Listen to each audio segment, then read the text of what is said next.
You're listening to Hungry for More, an Epicurean's Dilemma, and I'm your host, Trish Close. AJ Weinzettel on the podcast today. He has a podcast of his own called Weinnotes. Fun fact, his last name, Weinzettel, translates to wine note. I told him he was destined to be on this journey. He talks a lot about his journey to wine, and he tells the story of where it all really started at an Oregon winery, and he said it was all the things. It was the place, the environment, the people, the wine, and he got bitten hard by the wine bug. He started writing a newsletter to talk about his experiences with wine and the people and the places. A couple years ago, he started his podcast, Weinnotes, where he interviews producers from some of his favorite places to share their stories. And that's just it. AJ says he's on a journey to tell stories about the people and places behind wine. He's my kind of guy. Here's AJ Weinzettel. I like your backdrop, AJ. That's very fancy. I try to be very fancy. No. You are AJ Weinzettel. You are on a journey to tell stories about the people and places behind wine. You are safe to say you are a wine guy. Am I right? That is very safe to say. Yes. Very safe to say. I love the stories of everybody that gets into wine, and it's just a blast, and it just tugs at my heart. I mean, just like, all the stories. This is why you and I are going to get along fabulously, because I agree with you 100%. I'm coming at it from the journalism side. I love telling stories, and I love when those stories include wine or food. I don't discriminate. No, got to have all three of them. All of the things. You're also a podcaster. You have a podcast called Weinnotes where you interview winemakers. And in my research, it looks like you typically stick to Oregon wine? In general, yes. But, I've had some people from California. I interviewed Jason Wise, the director of all the Saw movies recently, Yes. and also a winemaker in Colorado late last year. So yeah, really great interviews. And that's where I stumbled upon you in doing research in some of the interviews that I've had. I'm like, oh, they were on this podcast. Cool. I'm going to steal some of his questions. And then you also tend to, you put out reviews, correct? of different wines and of different wineries.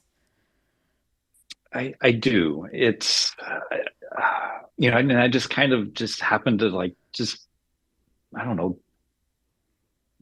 I don't know the words, right? It's the wine reviews. Yes, a very general way to say it. Yes, wine reviews. But to me, a wine review that I do is more about like the experience that you have with the wine, instead of like, ooh, I get, cherry cola, I get pepper, I get clove. It is the reaction and what I feel and what I get in the mouth. And just, it's again, emotion instead of just that black and white little tasty note that, you normally see. Thank goodness for that. Thank goodness. I appreciate that so much. AJ, where are you from originally? I was born in Missouri, but I call Tennessee home. That's where I grew up. Where in Tennessee? Down in Chattanooga. And I like to call it Chattaboogie. Why's that? There was a guy that I worked with for a while at McKee Bakery Company, the people who make the Little Debbie snack cakes. And he, to me, coined the term Chattaboogie, and I could just never get it out of my head. Mm-hmm. That's good. So the bakery that makes the Little Debbie cakes is in Chattanooga? Right outside of Chattanooga in a little town called Ottawa. Nice. I grew up on Little Debbie snacks. I mean, that was all of my nutritional everything came from Little Debbie. Well, yeah. I mean, you grew up in South Carolina, so Yeah. I can only imagine. Oh yeah. The chocolate cake ones with the like icing in the middle, they're like the rolly cakes. Yeah, yeah. If I Have wonder you ever what's that? Have you ever put them in the freezer? No. You need to try that. Game changer. Yes. The Little Debbie, the chocolate cakes with like the chocolate icing, and then they have like Yep. the The little Swiss rolls, yeah, yes, the right? Swiss rolls. Thank you. Yeah. You put those in the freezer, and then you take it out after it's frozen, and it is quite a little treat. Okay. I sold. I'm going to the grocery store today. I'm going to buy Little Debbie snack cakes that I haven't done maybe since I was 10, and in the freezer they go. Now I am a big fan of freezing Thin Mints. Girl Scout Thin Mints. I've never, yeah, I've never done that, Delish. but I'm not a big thin mint person, Okay, so well, that's going away. Yeah. I'll forgive you for that. What was it like growing up in Chattanooga? Uh, it was fine.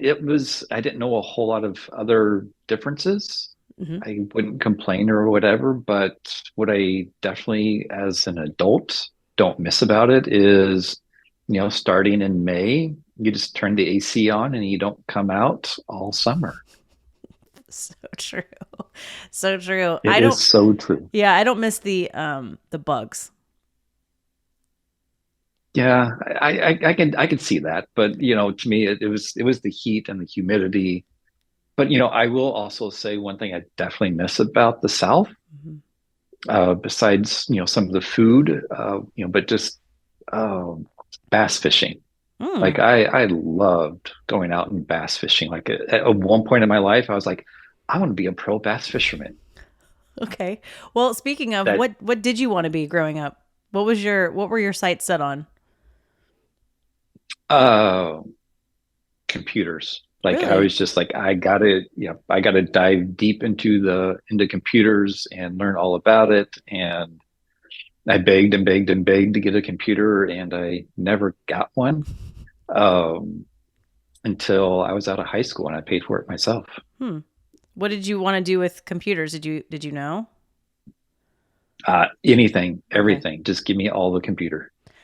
I'm assuming growing up in Chattanooga, did you have, I mean, there wasn't a whole lot of access to wineries or vineyards. Also, you were underage, but I guess my point is, was wine important growing up in your family Not at all. at all? No, it was no. And especially, I don't in the South, it was like, ooh, wine, that's hoity toity. You're like upscale Hmm. and like that was kind of what wine kind of seemed like to me growing up.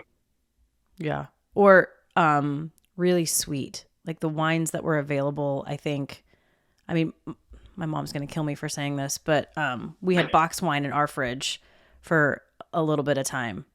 The white Zinfandel, Oh, the sweet stuff, the sweet pink well, stuff.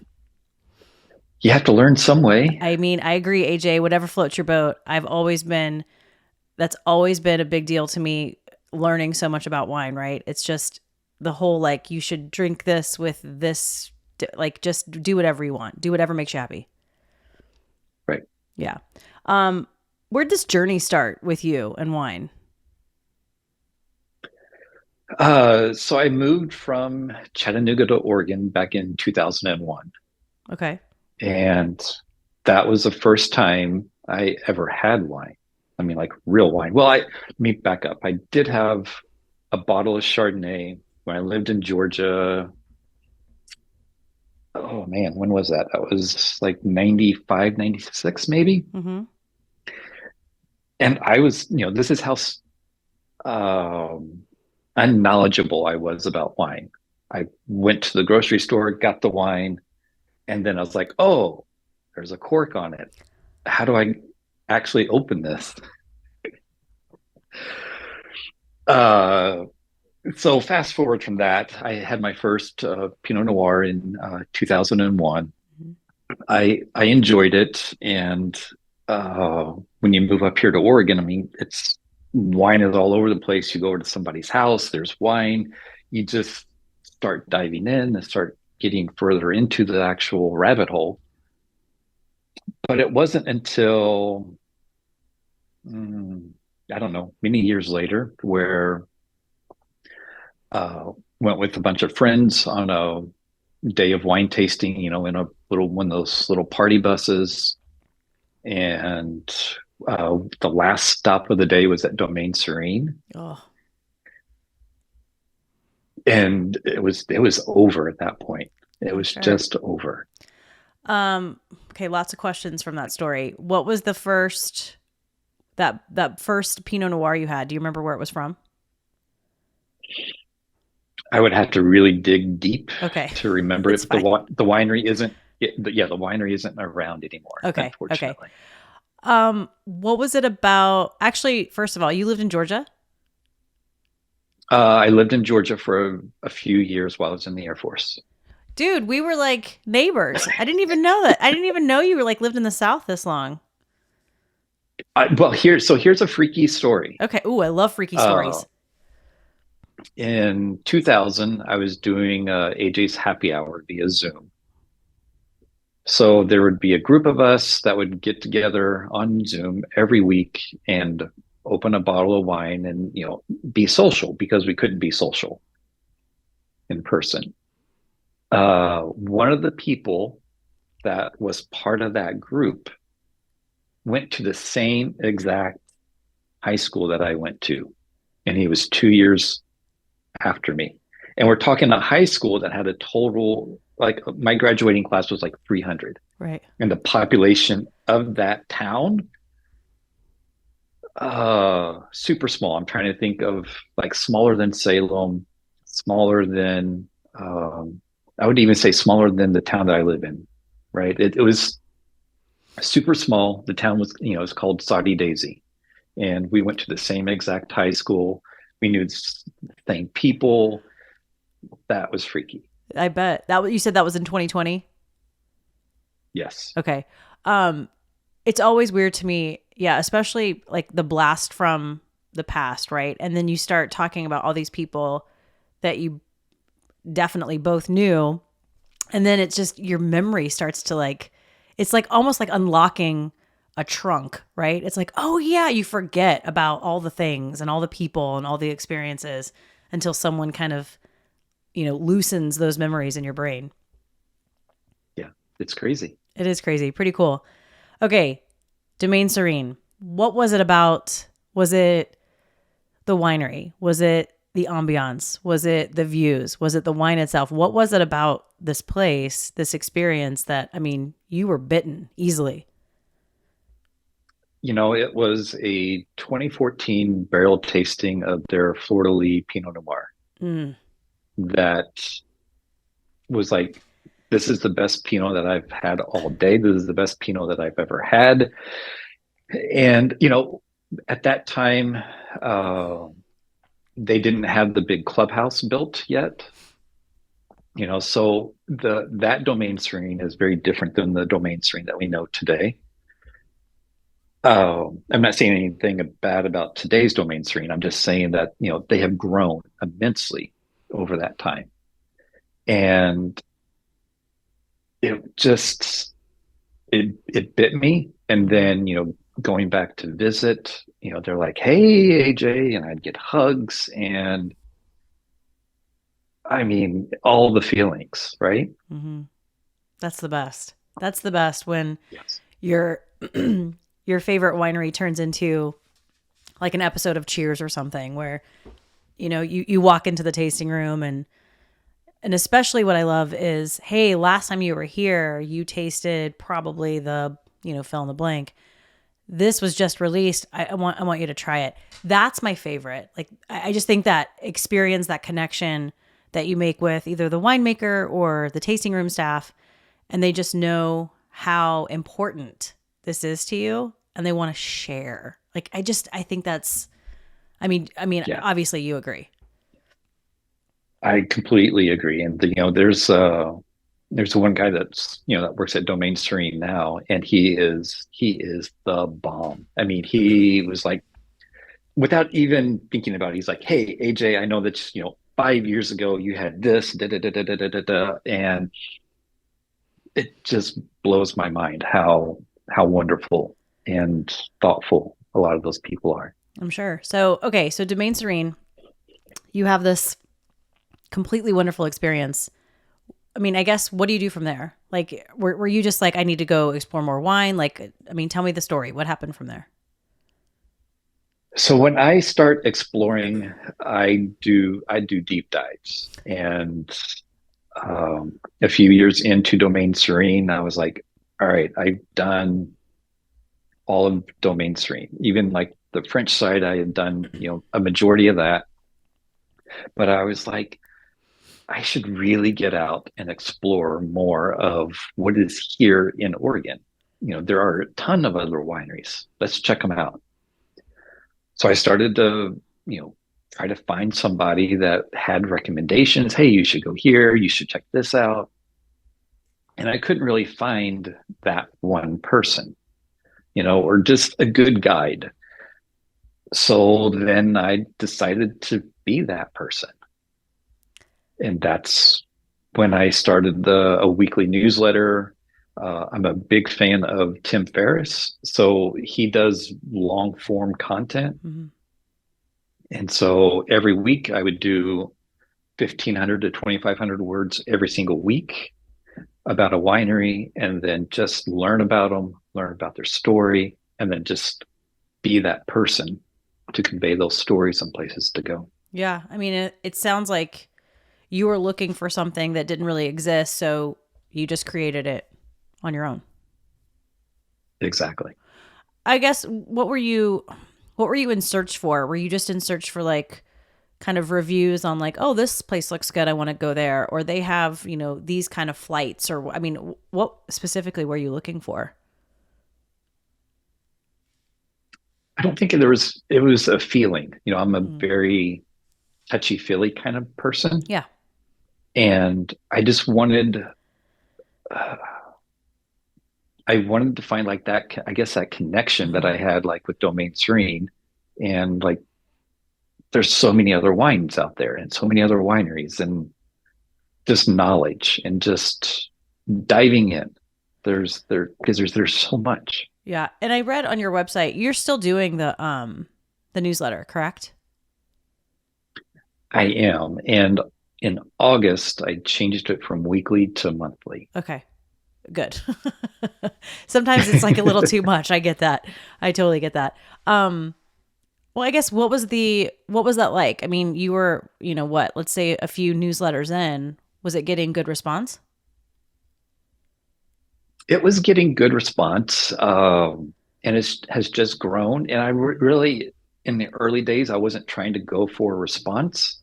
Uh, I guess I was a little bit on a personal journey myself. Being in tech, I wanted to do a newsletter, so I did. And then just having that accountability to say to everybody out there, hey, I'm doing something every single week, and here's my journey. If you want to follow along, great. And if not, that's fine too. But it was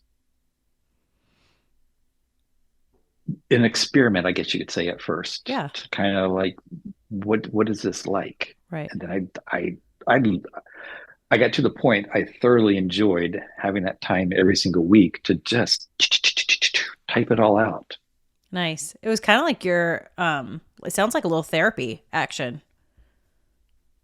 Oh yeah, there was definitely therapy action, because at the beginning of all my newsletters I would just ramble, and then I'm like, Perfect. oh, I gotta rein this in a little bit. Nice. Nice. So you had a day job then? I do, Okay. yes. What's your day job? I am an iPhone developer for one of the top five banks.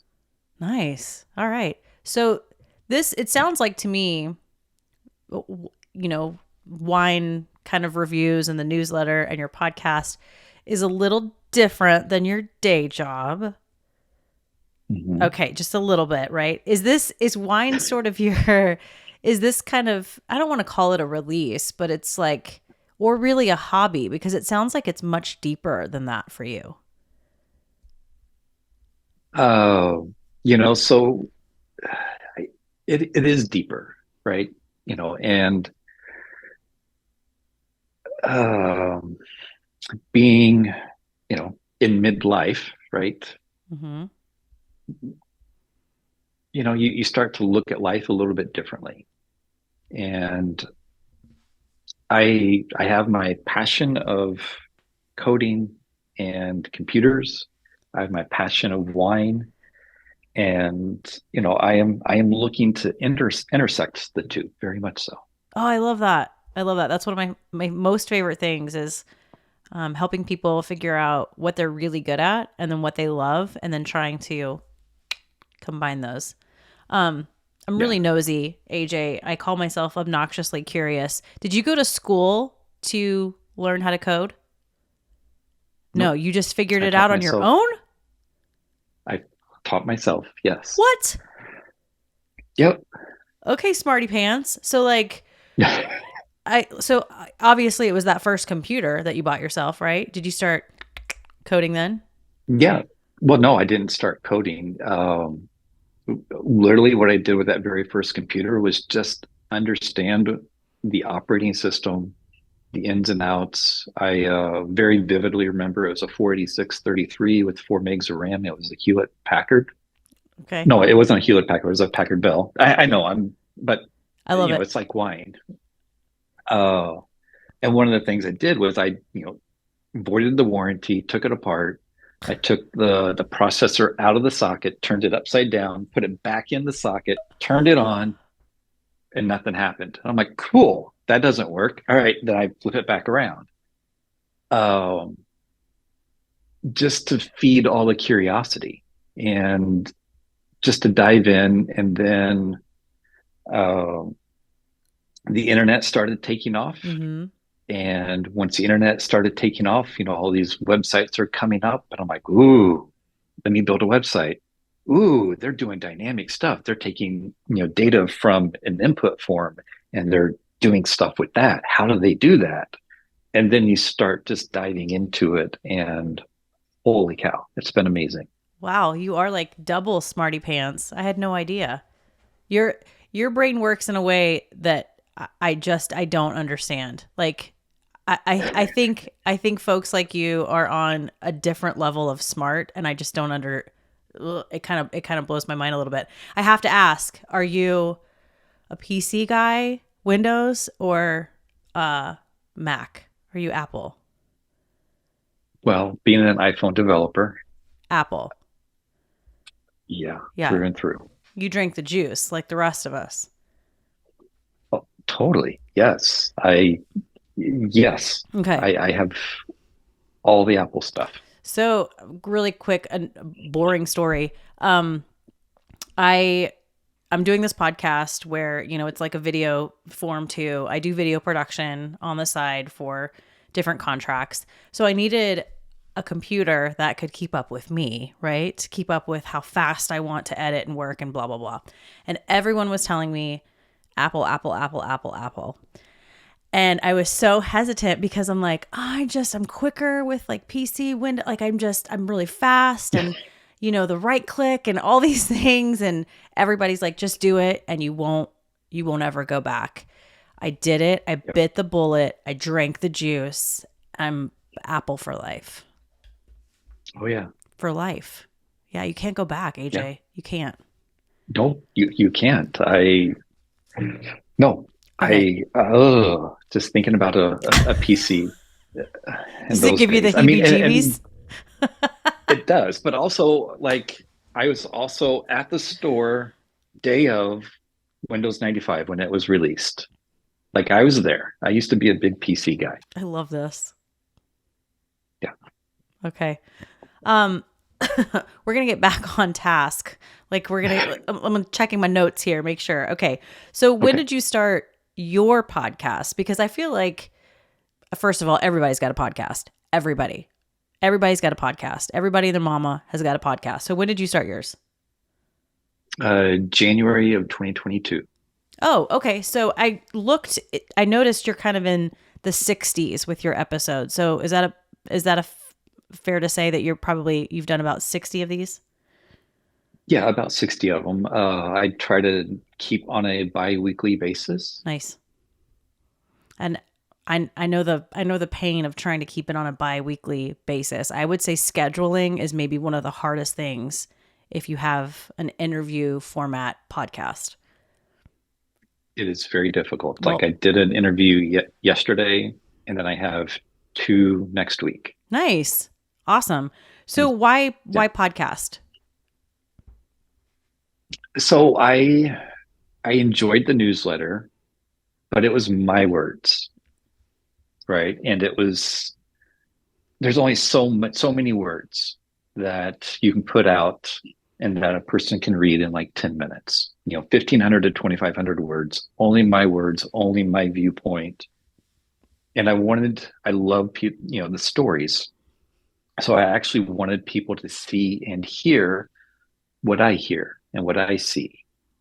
And the one thing that I thoroughly enjoy trying to find are like little tidbits of the people that I'm interviewing that they never get asked a question about. Hmm. Right? When you go to a winery or a winemaker, they pretty much have a script of everything that they always say, and they repeat their story 20,000 times in a year. And I wanted something different.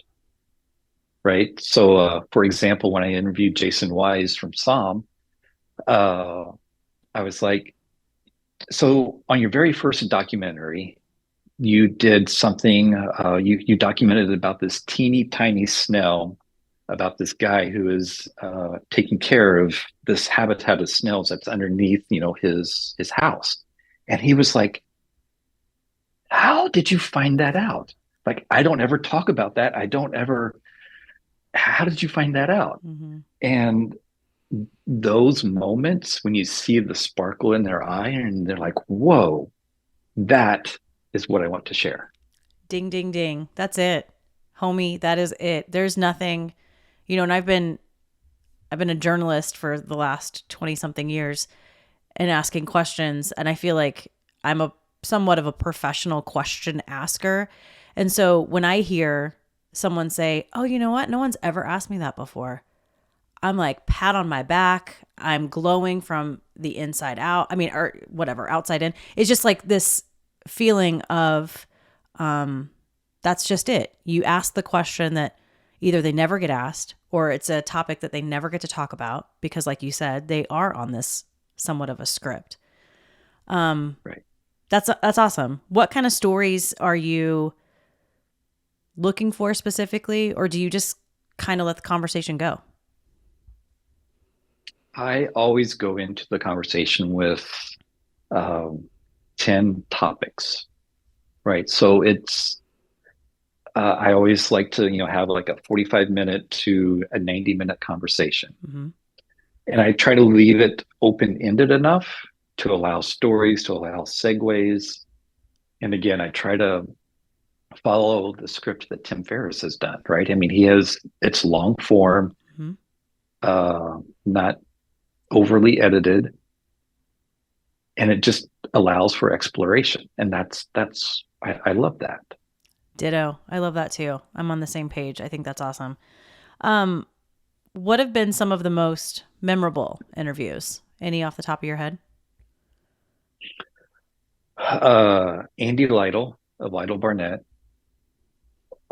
that man is just amazing. Um, Chris Fladwood from Soder Vineyards, and hearing him talk about him being in Iraq during the Iraq War Mm-hmm. was wow, amazing. Um, wow, I mean, I would need to see like I feel there's you. so many great stories. Yeah, There are so many yeah, great stories here in the state. I also love to, I've interviewed a few people who either have connections or, they started their winery back in the late 70s, which, these pioneers of Oregon wine, which just, I mean, there's something so special about that, right? Like most of these people didn't know what they were doing. They're relying on their neighbor, right? Like, hey, can I borrow that right. tractor? Can you planted some grapes? What'd you plant? I mean, I guess your thoughts on those beginnings of Oregon wine, because really those folks got us to where we are today. Yeah, it is amazing how everybody has everybody at the beginning, pulled pulled together to help. Mm-hmm. And for me, that was the foundation of what we actually see today. And there are uh, Eric uh, from Ricochet. I can't remember his last name at this very second, but he pulls together like a indie wine mixer, like 2 times a year. And that little wine mixer Mm-hmm. to me represents the embodiment of what Oregon wine was in those early days, Mm-hmm. right? Little guys just trying to hustle as best as they can to pull together to make something bigger. And then also, like, I call it the Oregon sparkling revolution that's currently happening. There are, a handful of core Oregon sparkling producers Mm-hmm. that are really working to put Oregon on the map for sparkling. Love it.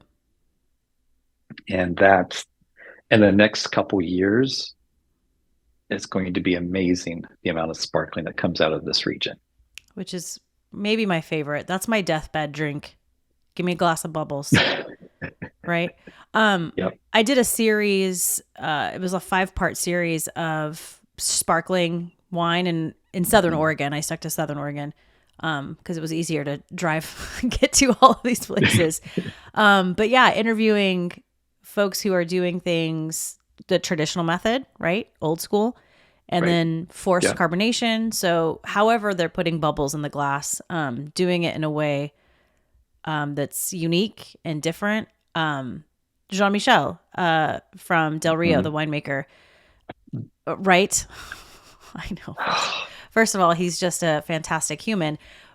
But watching him, when I stopped by, I'm not sure he understood the assignment. I was like, hey, I'm just going to come by. I'm going to put a camera in your face and we're going to talk. And he was like, okay. So we do this. And then he's showing me riddling, which is basically turning those bottles a half turn to break up all the stuff inside. And you have to do it. I think it's twice a day. Do you know? It depends Okay. on it. Yeah. But he shows me a couple of bottles just so I can get kind of the video. I can see it. And then he's like, I have to do all of them. Cause it's like, once he starts, he has to keep going. And then, it took about, I want to say 5 minutes, but watching him do that, it was, and I'm not trying to be cheesy, but it was kind of emotional because it's like his hands touch every single bottle so many times throughout the process of these bubbles. And you're talking years, Right. These bottles are doing their thing for years before you and I ever get to taste it. Right. The dedication, the patience, it's just incredible. It's incredible to me. It is incredible. And I love his sparkling. And he does everything by hand, Mm-hmm. right? He, after the riddling, then, all the necks on the bottles are frozen, Mm-hmm. disgorges them, Mm-hmm. puts more dosage in, and then, bottles it all up. I mean, it is a labor of love. And Mm-hmm. that's what I want to communicate and let everybody know about this. It's all a big labor of love. 1000%. I think, and yes, the winemaking process in general, I would say is safe to say it's a labor of love, but there's something special when it comes to bubbles and especially the, traditional method of making sparkling wine. I just think is absolutely, I was there on disgorging day with Jean-Michel and there's all of these bottles and yeah, every one is frozen. Then he hand disgorges every single one. And it's just mind blowing. It takes them an entire day. They get through all of his bubbles for that vintage. And it's just like, there's something very special, very unique and very special. And you have to have, I guess, the patience. I don't know. I mean, it's incredible. These wineries in the state that are starting a bubbles program. And I'm excited that, you're calling it the sparkling revolution. I love it. Mm-hmm. I love it. Super Yeah. excited. Yeah. Well, in the husband and wife team that I interviewed yesterday, their last vintage of sparkling, they did it all by hand. But now they've gotten to a point where their production is upped and they can no longer do it by hand. So they have purchased the equipment to have all that stuff done, right? And that's, it's like the price of a freaking plot of land, this equipment. Right. But they're all in, and it's absolutely amazing. I got to see the equipment and I was like just blown away, and I was just giddy, grinning from ear to ear because I was just so happy to see them succeed in their journey. Well, and it seems like, there's a lot of wineries that are kind of getting on the bubbles train, right? Like more and more are producing some sort of sparkling wine. Again, whether it's, traditional method or forced carbonation. I mean, lots of people are doing lots of cool things with still wine. Yes, they are. There's a couple other producers. Well, there's a lot of producers in the Willamette that are doing bubbles, correct? Oh my gosh. Yes. In 2021, I did a sparkling report. And just in 2021, there were more, right? But I tasted over 40 different producers that had sparkling. Whew. And I'm sure that if I was to do it again today, there would be over 100 because I obviously know of way more. Mm-hmm. But the amount that they're actually producing is for like club members, and it's very small production. And it's there's actually some producers, and I'm like, I'm going to start a rumor today that XYZ winery is going to have a sparkling program. And two out of the three have started sparkling. Yeehaw. I love it. That makes me so happy. There's just, I don't know. I think everybody likes bubbles for the most part. Right? Yeah. Yeah. For the most part. I mean, some people, it causes them headaches because of the bubbles and the carbonation. Mm-hmm. But besides those people, yeah, everybody's like, give it. Yeah. Gimme. Yeah. Sorry for those people. I'll drink yours. Some of if I'm coming to Oregon for the first time and I want to visit some wineries, this is a loaded question for you, AJ. Where would you tell me to go to really get the flavor, the essence of the state? So the flavor and the essence of the state. So are you talking about I want really good wine, or do I want really good wine with the hospitality and humbleness that Oregon is known for? I mean, I think that's exactly it. Okay. I mean, because there's good wine all across the state, but I think there's something about going into a tasting room where there's hospitality, you have beautiful views, you can see mountains, and then the wine just knocks your socks off. Right. This is like trying to pick your favorite children. I know. I'm sorry. I told you it was a loaded question. How many days do we have in this little trip? I love it. Let's say a long weekend. All right. So Friday, Saturday, Sunday. Sure. Let's do that. All right. So down picking just 9 wineries. Okay. Here we go. I'm going to keep track here. So I would say Granville, Hazelfern, Domaine Dibio, Audayant, Corollary, Lytle Barnett, Lundin, Dusky Goose. Oh man, I got one more. So much pressure right now. I know.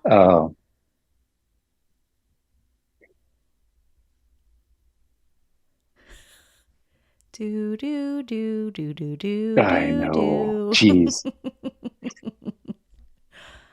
I can let you go with 8. That's good. That's a good list. Yeah. I would say another good one would be Bledsoe McDaniels. Okay. I just saw that one. You wrote about that one on your website. Yeah. So what was it? What is it about these 9 wineries that just really hit you in the feels? Oh, it's a combination of everything. Like the first two that I said, Granville and Hazelfern. Uh,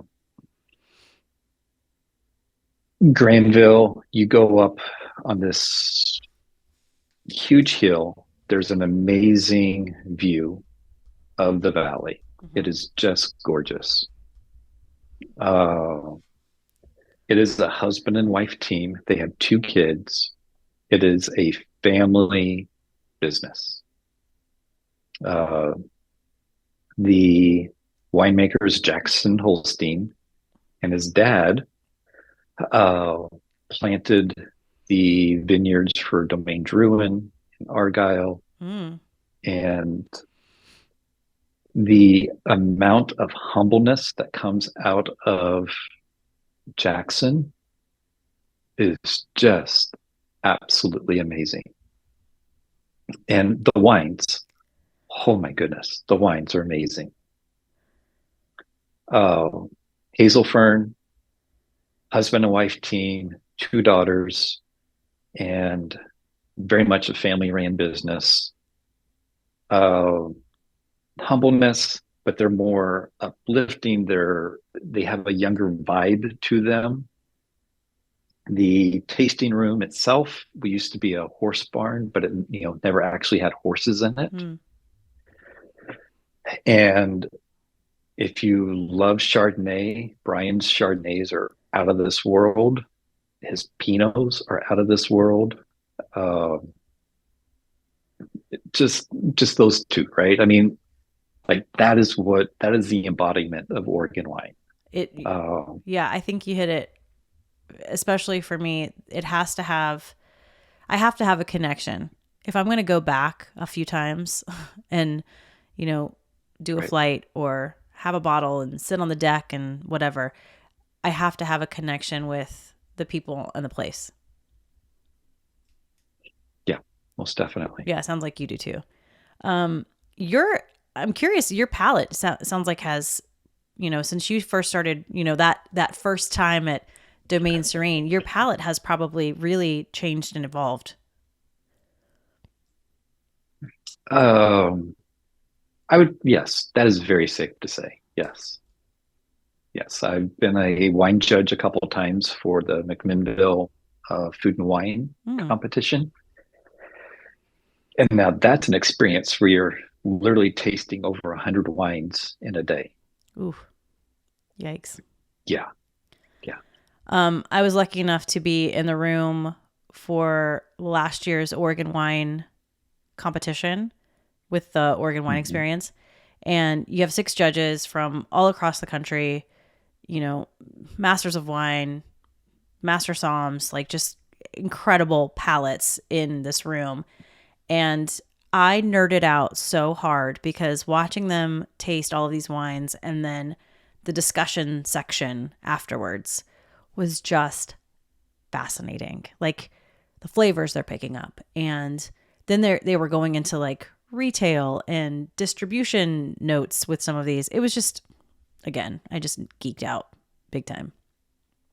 Oh, there's so much to geek out on, and I love it. Absolutely. Okay, we're going to wrap up a little bit. I feel like though you're on somewhat of a mission to spread the word about Oregon wine. Oh, very, very much so.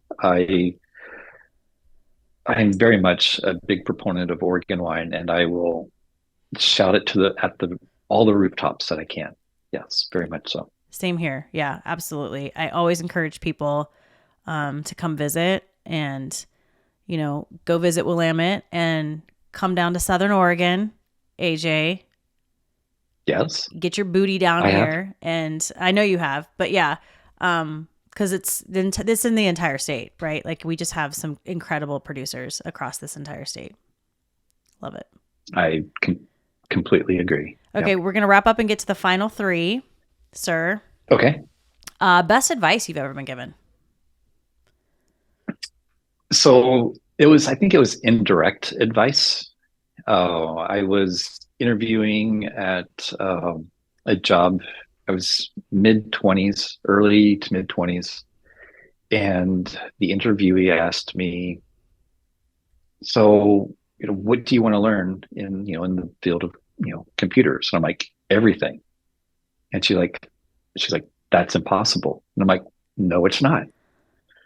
And I think that was great energy for me because it put a big old fire in my belly to learn as much as I could Mm-hmm. and to prove her wrong. And I will have to say, all of that knowledge that I've learned over the years across the whole industry of tech has helped me immensely. Fantastic. I love that. I love it when someone lights a fire in your belly and you're like, oh, yeah, watch me. Exactly. What's your happy place? I think there's a lot of different happy places that I can find on a daily basis. I try to find a happy place, right? So I don't need anything extraordinary or anything of that nature. Um, this time of the year, a happy place for me is having a bottle of sparkling, putting my headphones on, and just coding away. I love that. That's awesome. Um, Uh, and then I'll say in the summertime, because it's not all hot and humid, pretty much the same thing, but just on my back deck. perfect. Okay. In all things food and drink, what do you crave? What always sounds good? Always sounds good. If I could have good fried chicken, good Southern fried chicken every day, and it didn't clog my arteries and it didn't have a bunch of grease in it, give me that with some nice fluffy biscuits. I would be a very happy person. And in your glass? Bubbles? Oh, uh, Blanc de Blanc. Yeah. Yeah. Bubbles and fried chicken, first of all, incredible. Also, I'm a truffle french fry kind of girl. So, Hmm. bubbles and truffled french fries. That is deathbed meal right there. Oh, that sounds amazing. Sounds amazing. Um AJ, where can people check out your podcast? It's super easy. If you just go to Google and you type in wine notes, WEIN Mhm. notes, you can find me on all the socials, YouTube, Spotify, Apple Podcast. And in case you didn't know, my last name of Weinzettel translates into wine note. What? I didn't know. I didn't even ask. I'm a horrible Yep. journalist. So Weinzettel, which is that German? Yeah. Yeah. Okay. That translates to wine note. Correct. Oh my gosh, I love it. You were destined to do this, AJ. It sounds like it, doesn't it? What does AJ stand for? Can I ask? Arlington James. Aw, is that a family name? Nope. No. Nope. I'm one of a kind. One of a kind. You are one of a kind. AJ Weinzettel, thank you so much for taking the time and chatting with me about all the things wine. And newsletter. How can people snag your newsletter? There's a sign up on my Mhm. website, on Instagram. There's, links in there as well. So I try to make it as easy as possible. So again, just go to Google, type in wine notes, and you should be able to find it pretty simple. Love it. Well, as a fellow storyteller, thank you for all of the hard work you're doing, interviewing all of these incredible producers across our state and really just trying to promote this beautiful region and all of the wine that all of these people are working so hard to produce for us. I love it. Well, thank you very much. And it's been a pleasure to be on the other side of the mic and have a bunch of questions, directed at me. Is it weird? Yes, it's very weird. I know. I don't know if I would be able to, if someone was like, hey, Trish, I'm going to interview you. I'd be like, halfway through, I just, okay, turn the mics around. Now it's my turn. Yeah. So I'm sure it probably was a little weird for you. Well, can I ask you one question? Please. So how was it being a hostess at Chili's and while you're in South Carolina? Love it. Well, so, okay, wait. So I wasn't a hostess at Chili's. That was my first job as a 16-year-old when we moved to Vegas. I wanted to get a job. Oh, Yeah. No, you're fine. okay. That was my first job because high school let out at like 1:20 or something ridiculous in Las Vegas. So everybody had jobs. So I'm like, I'm going to go get a job. There was a brand new Chili's. It just opened and I applied for hostess and I got it and I loved it. Easily one of my most favorite jobs ever. There's no responsibility and you just get to smile Right. and talk to people. It was the best. That is the best. And free burgers. That's even better. Even better. It was fantastic. I love that question. Yeah. Thank you for asking. It was a great job. It was a great Oh, first job. well, good, good. I'm sure you learned a lot from the bartender that would remember all of the people's orders. Yes, Yolanda. She was incredible. AJ Weinzettel, thank you so much. Thanks for sharing your brain and your passion of Oregon wine. And I love your podcast. I love the format. So rock on. Cool. Thank you so much. I appreciate it. You've been listening to Hungry for More, an Epicurean's Dilemma with me, Trish Close. You can watch this podcast and subscribe on my YouTube channel. Just search Hungry for More, an Epicurean's Dilemma. You can also listen and subscribe wherever you like to listen to podcasts.